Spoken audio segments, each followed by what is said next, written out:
All my romantic fantasizing and dreams of things mountainous were rudely, dramatically, and terrifyingly interrupted that night. Forced to leave a truck after nightfall at a bridge blocked by 5 kilometers of trucks tailbacking in both directions. I started to walk. The rain had finally stopped for a while, and I could hardly stay where I was. After 2 kilometers or so, it had become really dark, and the chili peppers I had unwittingly included in my lunch now demanded revenge. I searched in vain for a suitable spot. I eventually sneaked down a track off the road where I had spotted not really a hut, more a hollowed-out haystack. It would have to do. I could not hold on any longer. I didn't go inside immediately, taking a few moments to ensure I would be unnoticed. I contemplated the practicalities of my dilemma. No toilet paper and no water. Just then a young couple appeared, walking towards my spot along the track. They had a torch, and if they kept it trained on the path, all would be well.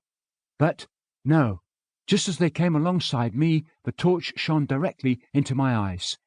I think at that moment they were more unnerved than I. That situation immediately reversed itself as they began to scream their lungs out. In seconds I was completely surrounded by a mob of very small, very loud, very hostile, and extremely excited villagers, all babbling away at me in a totally unintelligible local dialect. As questions were shouted at me, 100 torches shone in my eyes. They began prodding me with objects I was unable to recognize. I felt a bit like Gulliver when he first came across the Lilliputians. I also felt extremely uncomfortable. I somehow managed to keep my smile warm, my words gentle, and my movements slow.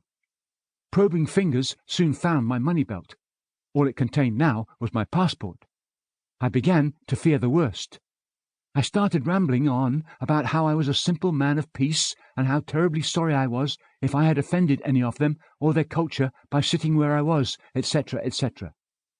Slowly it became clear that all these noisy little people wanted to do was to inspect my bag and body to see if I might be carrying any guns. As soon as I understood their intentions, I complied without hesitation. I removed my clothes and opened the money belt for them before they had another chance. Some nervous rummaging around in my bag appeared to satisfy them that I was clean. Not one item was taken from me.